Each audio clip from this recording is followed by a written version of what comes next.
talking about learned behaviors.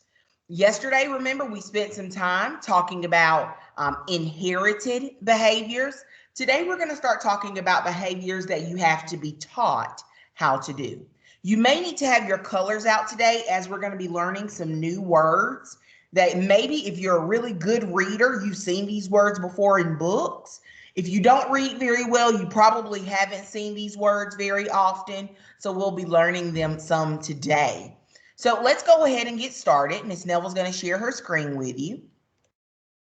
We want to be reminded of our learning objective. You want to be able to categorize an animal behavior, something an animal does, as either an innate behavior or inherited behavior or a learned behavior. Your new assignment that you're going to be completing today is going to test you on actually those very things. So please make sure you pay close attention here. I hope you're keeping a science notebook where you're able to write notes. Remember, this lesson is being recorded. So if Miss Neville goes too fast throughout the live session, this lesson will be made available to you as soon as it's downloaded to YouTube. So let's get started. We want to remember, just as a review, that an innate or inherited behavior, they both mean the same thing. Like, for example, my name is Kishni, but you call me Miss Neville. Are we both talking about the same person? Absolutely, just different names.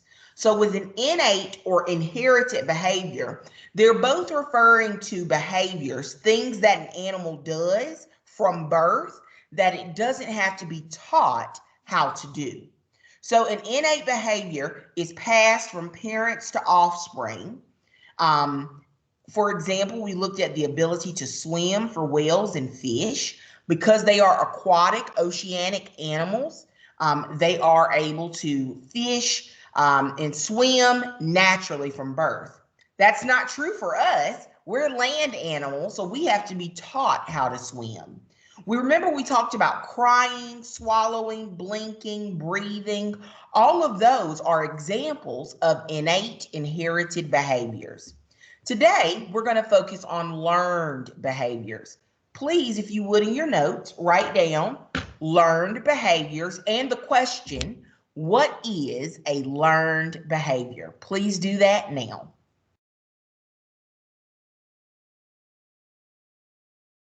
What is a learned behavior?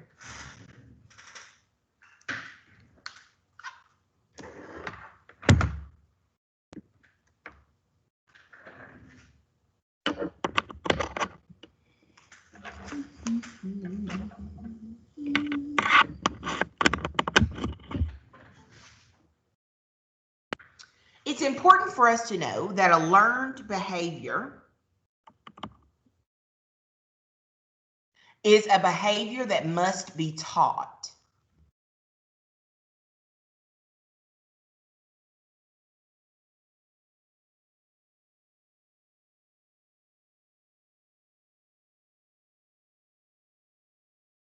Okay, yeah, the parent has to teach, or we're going to learn about later, condition the offspring, the child, to be able to do these things. We're also going to talk about, we're going to delve a little bit deeper into how we are conditioned through certain things. So a behavior that must be taught is a learned behavior. When we look at some examples of learned behaviors with humans, we could include walking, talking, reading, writing,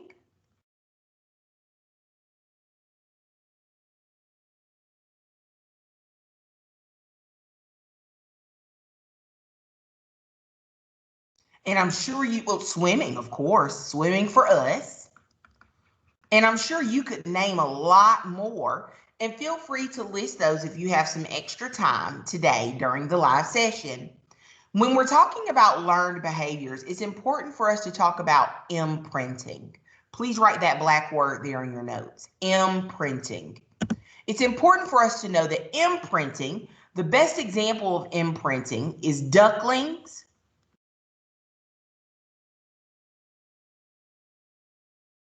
following mom. Okay, that's a great example that we want to know there of imprinting. Imprinting is when a newborn offspring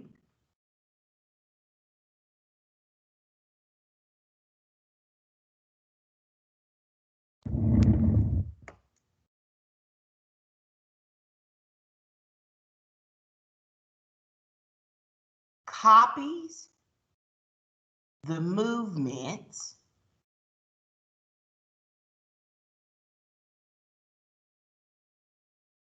of the first moving thing it sees.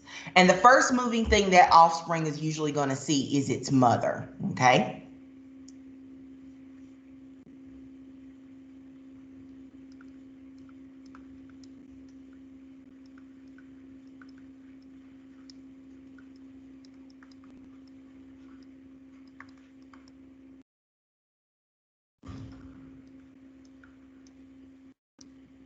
And in parentheses, we want to write there, usually the mom.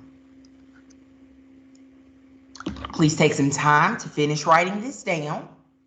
We'll be going on in a second.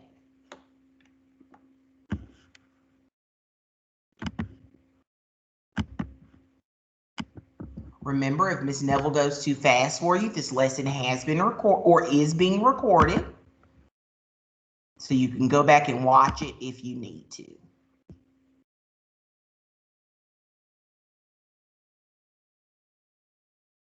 Another example of imprinting here, it's going to be cover up our writing here, is those that what we see here is that swan and the baby swans are following their mother through the water. We'll notice that they do that for their safety. Okay, they know that being close to the mom, they know that being close to that mom ensures their survival, or it helps to make their survival more sure. The next thing we'll want to talk about today is conditioning. And a great example of conditioning is how we train our dogs. One of my best friends, Heather, she has a dog named Bentley.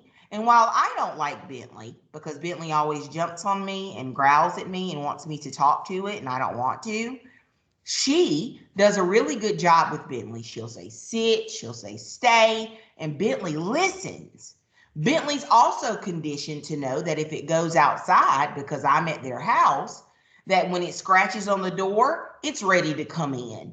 And so it's a way for Bentley. Bentley's been conditioned on when to go outside and when to tell its owners, its family, when it's ready to come back in.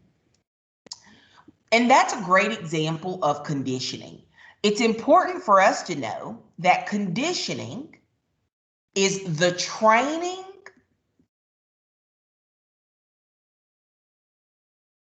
of an animal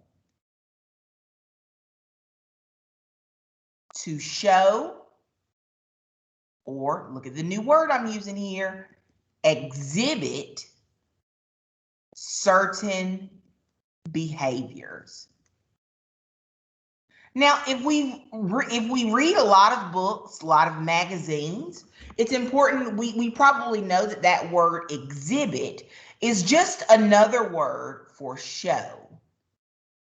So if I didn't know what that word exhibit was, I could replace that word with the word show, and it could say the training of an animal to show certain behaviors. Now, how an animal is trained, because you and I, we fall into that animal kingdom, how we're trained is based on the rewards or punishments that we receive from the behavior that we give. So for example, example 1, and I do need you to write down these examples.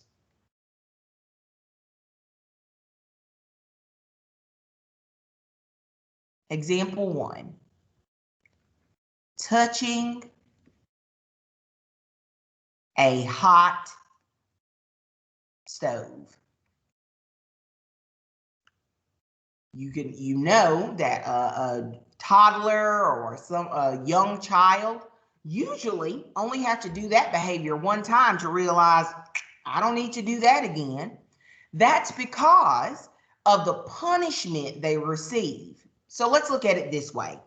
With this behavior, touching a hot stove, there's going to be a signal, a behavior, and a reward or punishment. So the signal is curiosity. They're curious about that stove. They just want to touch it. The behavior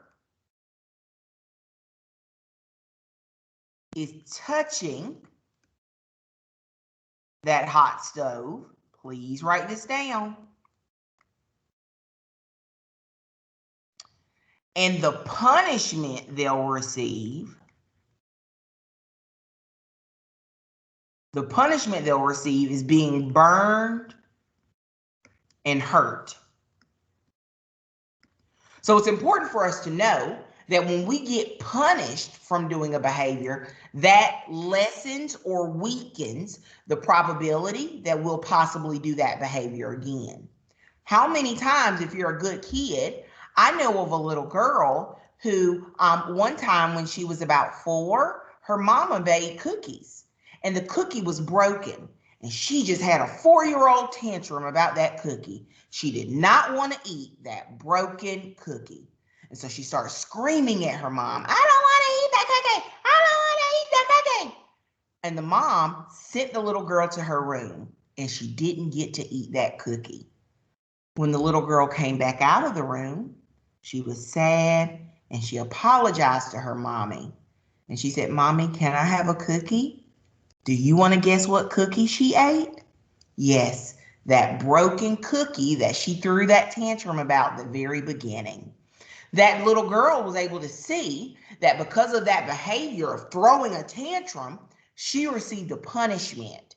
So she knew, even now, as a 6th grader, who's in this class right now, I'm not going to embarrass and tell her name, but even now she knows when she has a tantrum or something like that, she's going to be punished. And so she won't show that behavior again. So it's important for us to understand that conditioning helps to train us to either show desirable behaviors you want to see, and it helps us to take away those undesirable behaviors.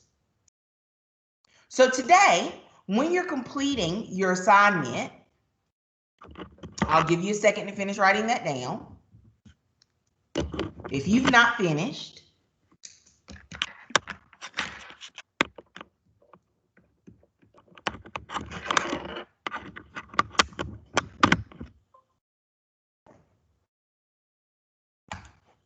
okay, we're going to talk about what assignment you'll be completing today using these new notes.